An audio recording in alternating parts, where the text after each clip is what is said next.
подпря телефона, добре, подпря го.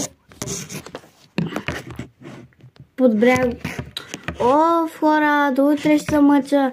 Добре, просто ще го оставя така, знаете какво.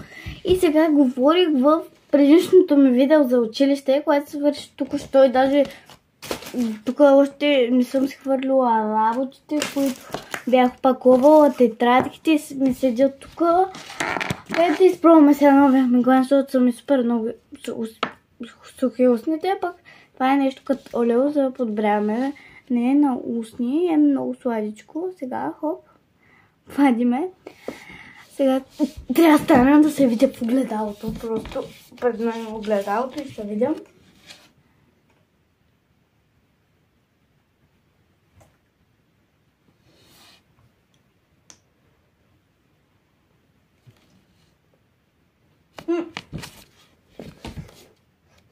Мирише брутално на джиня, само да кажа. Това е олео.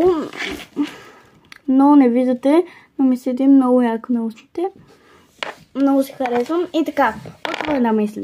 Първото нещо е малки сладурчета, да се казва нашия клуб.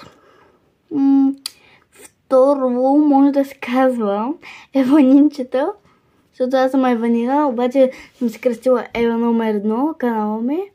Да, така че не знам. Моля да измислите вие долу в коментарите.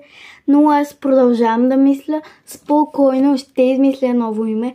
И ви казвам, моля ви, умолявам ви да стигнем до 100 абоната. И там вече да направим още 100 абоната и да стигнем до 1000.